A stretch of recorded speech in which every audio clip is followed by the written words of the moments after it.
Bom dia, boa tarde, boa noite, meus queridos alunos da Escola Dinâmica do 8º ano. Hoje nós vamos trabalhar aqui com nossa revisão para nossa avaliação, no capítulo 3, falando sobre os sistemas econômicos existentes no mundo. No caso, o capitalismo e o sistema socialista, que é muito conhecido no mundo atual. Esses dois sistemas, principalmente após a Segunda Guerra Mundial, onde nós tínhamos o processo de Guerra Fria, e o mundo foi dividido em dois sistemas, capitalista e socialista, e a partir de então, essa bipolarização trouxe consequências tanto positivas quanto negativas, ao qual vamos discutir a partir de agora.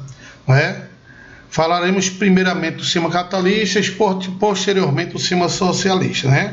O sistema capitalista é um regime político e econômico em que em meios e instrumentos de produção são propriedades privadas, que estimula essa liberdade de iniciativa. As pessoas têm a livre iniciativa, na realidade, de promover o desenvolver o seu próprio negócio, e como principal objetivo do capitalismo, o lucro, Então, se eu vier a colocar numa prova de vocês, perguntando qual a principal característica, do capitalismo, seria o lucro, O principal objetivo ou característica do capitalismo é também denominado o lucro, O capitalismo foi construído a partir do antigo regime feudal na Europa, que de forma continuada ampliou as suas áreas de influência e dominação nos séculos XIV e século XVIII, até que a partir do século XIX tornou-se um modo de produção hegemônico, ou seja, a partir do século XIX, esse sistema capitalista ele se tornou em grande parte do mundo como o principal tipo de produção, de organização econômica, Primeiro na Europa Ocidental e nos Estados Unidos, e posteriormente, de forma direta ou indireta, praticamente todo o mundo, Mas não foi bem assim, porque tiveram várias questões, vários conflitos no decorrer do tempo, teve várias divisões no mundo, e aí que no final realmente trouxe essa hegemonia do sistema capitalista, O capitalismo é um sistema político-econômico mais duradouro do mundo atualmente, A liberdade de iniciativa e de instrumento de proposta gera no inconsciente coletivo a ideia de uma mobilidade social que pode ser alcançada em todos a partir do esforço pessoal. Então, se você tem uma livre iniciativa, um grupo de pessoas que tem uma livre iniciativa para ganhar dinheiro, ele tem essa liberdade e, consequentemente, pelo esforço pessoal de cada um, a pessoa constrói o seu patrimônio, Essa é uma característica do sistema capitalista, onde cada um ele dita a sua característica de vida a partir do seu processo de desenvolvimento de trabalho. Então, se você quer um bem-estar para você e para sua família, então batalhe, corra e desenvolva o seu capital, que é isso que o sistema capitalista promove para as grandes sociedades, Então, quais foram as mutações que o sistema capitalista tiveram no decorrer da história? Entre os séculos XV e XVIII, o mercantilismo promove a exploração de riquezas de forma indiscriminada pelo mundo, em busca de acúmulo de metais preciosos e expandir o mercado consumidor através das grandes navegações e através do processo de colonização de algumas terras, como foi feito, por exemplo, aqui no Brasil, através de uma colonização por exploração no processo do mercantilismo. Esse processo já era um processo pelo qual o capitalismo já estava atrelado na cabeça das pessoas, porque tem como principal característica do capitalismo o lucro, Então as pessoas faziam esse processo de exploração de terra justamente para deter o lucro. O lucro é a principal característica do capitalismo. No século XVIII até meados do século XIX, né, com a Revolução Industrial, o Estado perde força no nome de livre iniciativa e entra em vigor o capitalismo liberal, né? Porque neste processo, né, a indústria ela foi um divisor de águas, né, para o desenvolvimento econômico do mundo, né? A gente tem a indústria como o principal fiel da balança, porque a partir daí o mundo passou a ter uma nova visão. Antes desse processo, né, do surgimento da indústria, as pessoas tinham uma relação direta com a natureza, onde tiravam o seu próprio sustento dali para comercializar. E aí por isso que grande parte da população vivia no meio rural nessa época, né? Porque a indústria foi o que atraiu grande parte da população para o meio urbano, porque deu uma nova cara às grandes metrópoles, grandes cidades, etc., a partir do processo industrial, não é? Que atraiu um grande contingente populacional.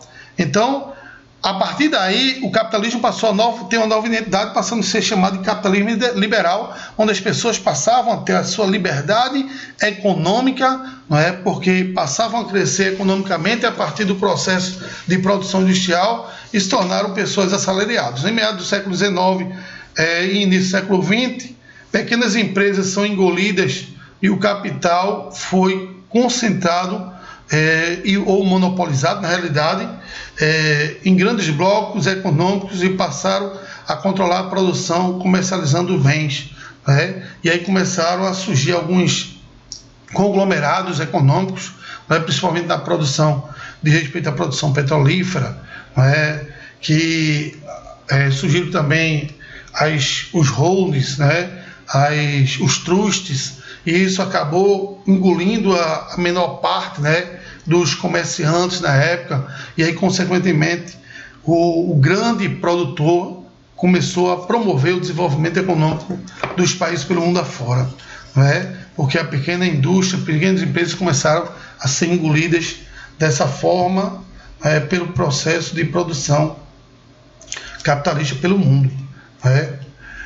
Já a terceira década do século XX, né, e eu tive a oportunidade de participar deste momento, o capitalismo enfrenta sua pior crise, uma vez se estrutura uma maior intervenção no Estado, na economia da base do capitalismo keynesiano, né, onde tinha aí o presidente Kennedy como presidente dos Estados Unidos na época, e aí ele promoveu essa base da economia, né, reestruturando a economia mundial, né, após um processo de crise econômica com a quebra da Bolsa de Nova York, bem antes disso aí, onde os Estados Unidos passava a se reestruturar economicamente, né. Final do século XX, o Estado novamente é disposto aos assuntos econômicos, ficando apenas com a função de fiscalizar os trâmites.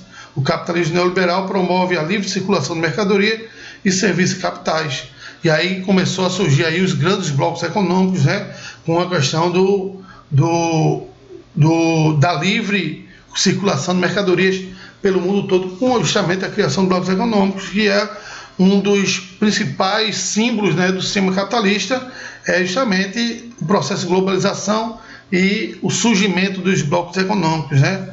A capacidade de regionalização do capitalismo foi exercida ao longo de suas crises e sistemas, e foi assim que a primeira forma organizada, denominada capitalismo mercantil, período que constituiu o alicerce da acumulação de futuro, o sistema capitalista se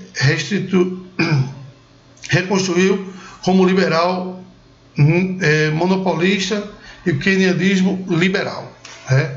Vamos agora falar das fases do capitalismo. O capitalismo foi praticamente dividido em 3 fases, né? E cada fase dessa está ligado a um setor da economia. A primeira fase do capitalismo foi o capitalismo comercial, que está atrelado ao setor primário da economia. Qual é o setor primário?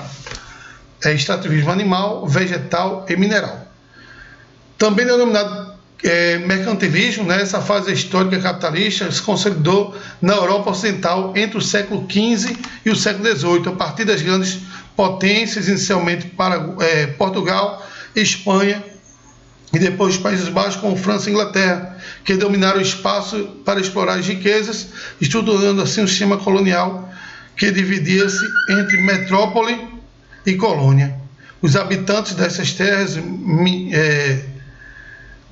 dominadas eram obrigados a direcionar sua economia para a produção de exploração de produtos primários em direção aos países dominadores, que com o retorno importavam produtos manufaturados. Essa fase ficou conhecida como as grandes navegações e o objetivo era enriquecer uma elite privilegiada nos centros de poder de metrópoles. É claro que você sabe que o sistema feudal ocorreu bem antes disso, mas no início do processo de capitalismo comercial, as relações comerciais também eram feitas através de troca de produtos, através as pessoas, era o chamado escambo, as pessoas trocavam por pedras preciosas, por animais, etc., que eram trazidos também de outros continentes a partir do processo das grandes navegações. E aí a gente tinha esse processo, onde se desencadeou o chamado capitalismo comercial pelo mundo, justamente com o início das grandes navegações. A segunda fase do capitalismo, também chamada de capitalismo industrial, que está atrelado ao setor secundário da economia, que é a indústria e a construção civil.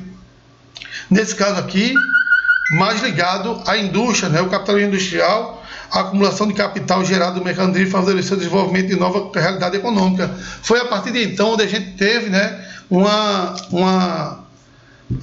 nova característica ligada para o desenvolvimento. Deixa eu responder a máquina aqui um negócio.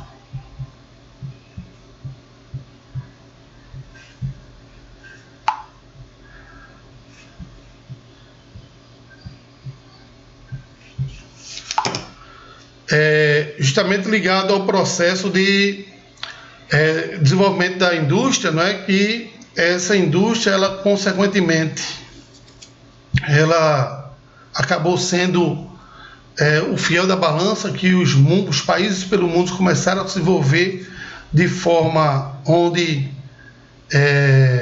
a situação começou a ser modificada, no qual a sociedade passou a ter uma característica diferenciada, porque começou a desenvolver, a partir daí, o processo de urbanização pelo mundo. Meu filho, eu deixei minhas coisas todas em casa, isso documento, carteira. Começou a promover o sistema de desenvolvimento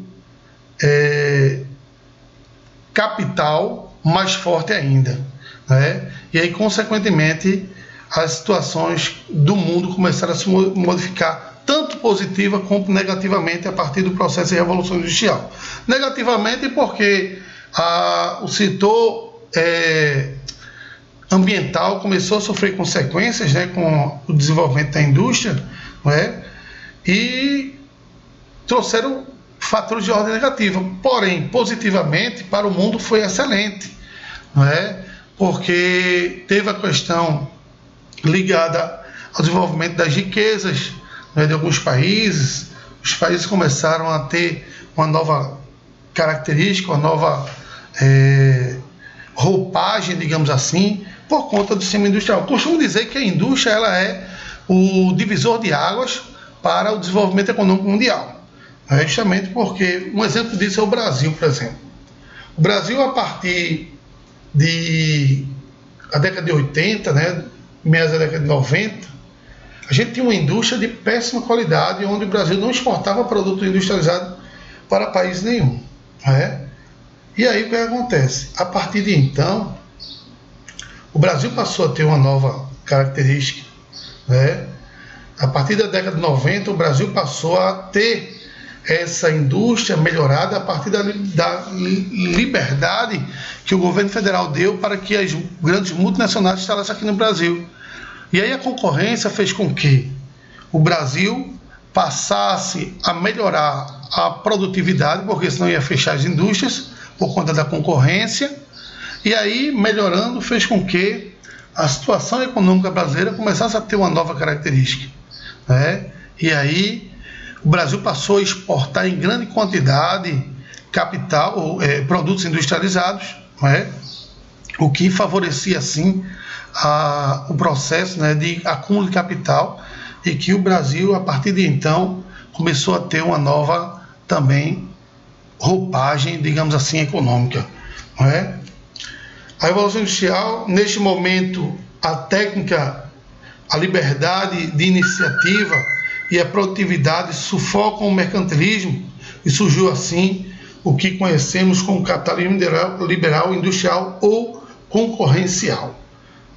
Suas principais características são a livre iniciativa, o predomínio da propriedade privada, dos meios de instrumento de produção, máquinas, fabricos, terras, etc. A oposição entre capital e burguesia, trabalho e proletariado, o trabalho assalariado e a divisão de sociedades e classes.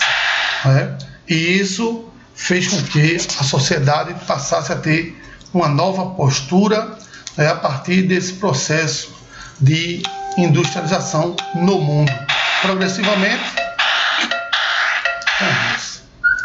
Progressivamente, esse modelo se ampliou por toda a Europa, onde prevaleceu a competição entre diversas indústrias. Em seguida, chegou às outras partes do mundo, a partir do processo de desenvolvimento industrial. Viram que os países que eram industrialmente desenvolvidos passaram a crescer economicamente, e os outros países passaram com isso a ter seu processo de desenvolvimento também crescendo de forma exagerada a partir da adoção do sistema industrial. E aí, atrelado ao crescimento industrial pelo mundo e o desenvolvimento do capitalismo, o fator pelo qual a indústria passou a ser visto com outros olhos, acumulando capital, que isso acabou atraindo um grande contingente de capital financeiro para países que tinham sua indústria desenvolvida. Surgiu, consequentemente, o capitalismo financeiro, a terceira fase do capitalismo, que está ligado ao setor terciário da economia, que é o comércio, serviços e turismo. Desenvolvimento de novas tecnologias a partir do crescente processo de industrialização no final do século XIX e início do século XX, e da concorrência entre as empresas gerou um volume de produção bem maior do que as necessidades de mercadorias. Essa nova situação acarretou uma forte queda no preço de produtos e, consequentemente, no lucro dos lucros. Nesse período, as nações da Europa Ocidental, que estavam em plena arrancada comercial, entraram na primeira crise de sistema causado pelo abalo das bolsas de valores de Nova York, como eu falei para vocês anteriormente, em 1929, e começaram a anular a livre concorrência, reavivando as suas políticas protecionistas para preservar ou resgatar o crescimento econômico interno. E aí, gradualmente, o sistema capitalista foi recriado em empresas, fontes que possuem grandes reservas de capital ou se associaram aos grandes bancos, reduziram os preços de seus produtos, e alguns trabalharam com vendas de preço de custo, aniquilando empresas de menor porte. Com o desaparecimento das pequenas indústrias, o capital ficou centralizado e a livre concorrência então passou a ser entre os grandes conglomerados econômicos que controlavam a maior parte da produção comercializada de um setor, e esses novos sistemas empresariais passaram a controlar a totalidade da cadeia produtiva, desde a fonte da matéria-prima e energia até o mercado. Então, esse sistema capitalista foi promissor no que se diz respeito à cadeia produtiva, onde passou a ter o controle, desde o processo onde se começava a retirar e produzir na natureza, até chegar na mesa do consumidor, passou a ser controlado pelo governo, e aí denominado assim o capitalismo financeiro. E aí veio surgir aí outros processos, outras práticas monopólicas, como o próprio cartel, que é uma maneira pelo qual você tem o controle do que você está vendendo para eliminar a concorrência, e isso acaba tornando com isso um crime, né? O cartel é um sistema onde você quebra a característica do capitalismo, que é a lei de oferta e procura, que é denominada como crime, né? A Europa Ocidental surge os cartéis e estruturas que se caracterizam de acordos comerciais que entre diversas indústrias de um mesmo ramo, aos qual o mesmo, mantendo a economia em suas decisões internas, reúnem-se para dividir o mercado e fixar preços e condições de venda, ao qual a população acaba ficando preso a esse mercado, né, sem ter a opção de fazer a lei da oferta e da procura, né, para que no final obtenha um lucro. E aí, consequentemente, a prática do cartel é considerada um crime em alguns países do mundo, como é o caso aqui do Brasil. Já os Estados Unidos observou uma outra prática de monopólio que foi chamado trust. Né? Diversas empresas de um mesmo ramo se fundem em uma única estrutura que passam a controlar a produção e distribuição das mercadorias, regulando a oferta de bens, estabelecendo o preço de acordo com os seus interesses. Né? No Brasil, a fusão em 2011 das empresas Sadia Perdigão, né? E também como é a outra? É Sadia Perdigão e Aurora, se eu não me engano é Aurora, se eu não me engano, são 3 empresas, se fundiram, né? Dando origem à Brasil Food, né? Ou a BRF, né? Onde ela passa a controlar, né, o mercado alimentício no que diz respeito a Resende, na realidade, Sadia, Resende e Perdigão. Se reuniram e fez uma única empresa, né, que é a BRF, Brasil Food, né, ao qual elas dominam o mercado de alimentos voltados justamente para esses produtos aí, que produtos de frios como presunto, como queijo, né, como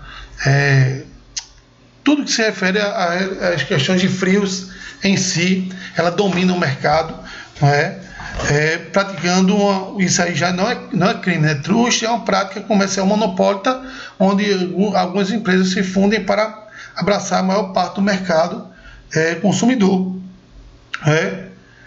E existem também os holdings também, né? Holding é outra prática também monopólita, né? Onde conglomerados empresariais formam a partir da fusão de empresas de setores diferentes, né? De empresas de setores diferentes.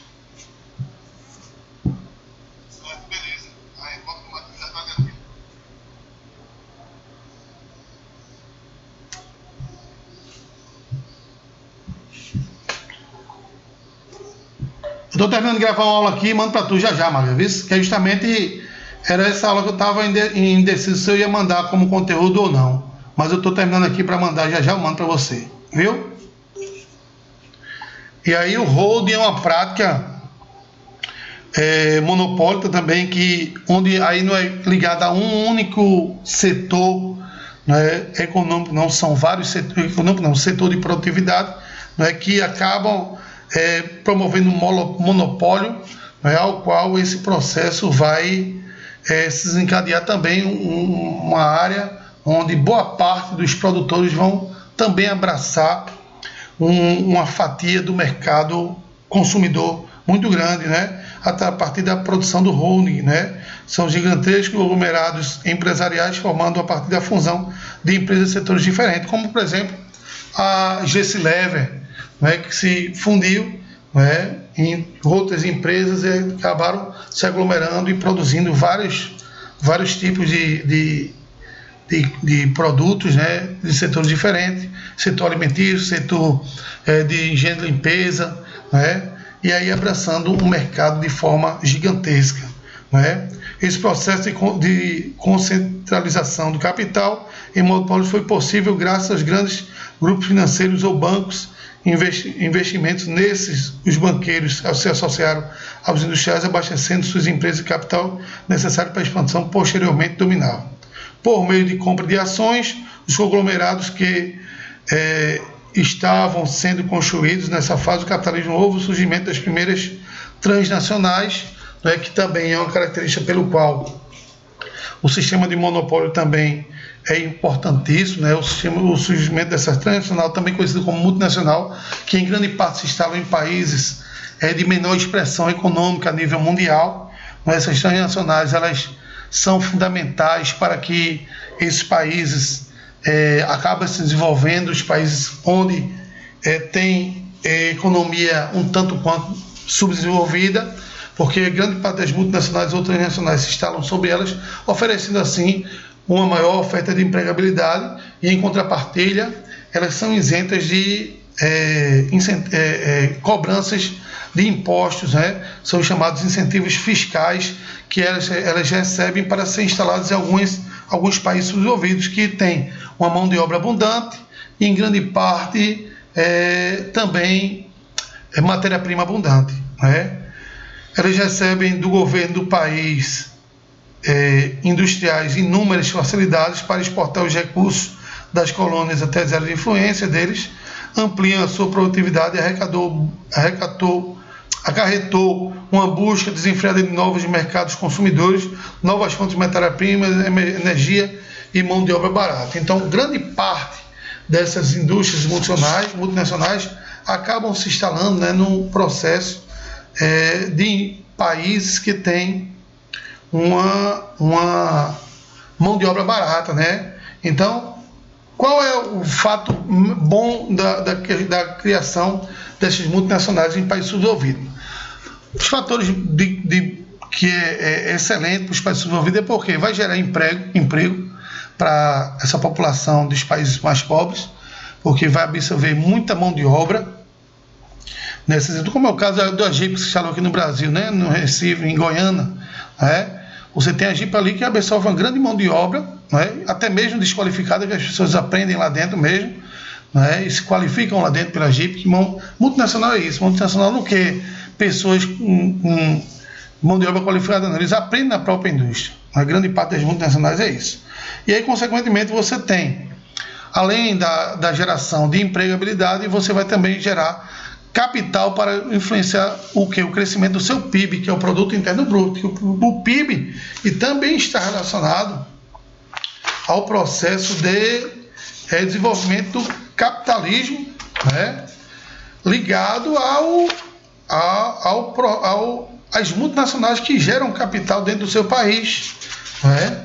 E então eu tenho esse capitalismo que ele é de fundamental importância, né, no que se diz respeito ao processo de desenvolvimento da economia de um determinado país. E por isso que é importante, e aqui no Brasil as pessoas ainda fazem cara feia quando vê algumas multinacionais aí e se instalam aqui no Brasil, principalmente pessoas de esquerda atualmente, que na época que o governo de esquerda estava no poder, podia entrar multinacional aqui e não falavam nada. Aí agora, como o governo de direita também libera, a pessoa de esquerda fala, não, porque não pode, porque está tirando, está deixando o pessoal entrar aqui e não estão cobrando nada e coisa e tal. Gente, você não cobra nada porque você dá um incentivo, né, para que empresas multinacionais se instalem no seu país. E aí, consequentemente, você tenha uma oferta de empregabilidade maior para a sociedade que vive aqui. Você vai melhorar o PIB do seu país. Então, a ignorância, a pessoa proibir com que se instalem algumas multinacionais no seu país. É a mesma coisa, ignorante, você também está falando sobre metendo um pau no que diz respeito à venda de empresas estatais, né, para a privatização de empresas, né, estatais. É ignorância. Se a gente tem uma empresa estatal que ela só traz prejuízo para o nosso país, que ela não tem um serviço de qualidade, não é? Porque a gente vai impedir com que ela seja privatizada para melhorar a nossa qualidade de absorver o produto, como era o caso do sistema de telefonia no Brasil, que era uma porcaria. Na década de 80, na década de 90, era uma porcaria o sistema de telefonia no Brasil, não é? E o que acontece com o tempo, esse sistema começou a mudar a partir do processo de privatização, onde essa privatização acabou liberando com que outras empresas multinacionais no ramo de telefonia também chegassem, fazendo o quê? Surgisse a concorrência, né? E a concorrência acabou trazendo para o Brasil melhores serviços, né? Contas mais acessíveis à população, né? Ligações mais rápidas com o avanço da tecnologia, né? Por isso eu também sou a favor também da privatização da Petrobras. Por isso que a gente paga hoje um combustível extremamente caro no Brasil, não é? Porque existe um monopólio da Petrobras no Brasil. Então a Petrobras, ela fornece o petróleo o valor que ela quer, e as grandes empresas, as grandes refinarias são obrigadas a comprar esse petróleo num valor altíssimo, que repassa esse valor para nós consumidores. Então, se a gente tivesse várias empresas, né, no ramo petrolífero que oferecessem um valor mais barato, consequentemente você teria um acesso ao combustível também mais barato, porque automaticamente você teria uma oferta maior, né, de produtos que seria de excelente relevância para o nosso consumo no dia a dia. Então, gente, eu vou parar aqui. Daqui a pouco a gente volta com a nossa segunda aula com a revisão do socialismo, ok? Um abraço para vocês. Fiquem com Deus. Até daqui a pouco.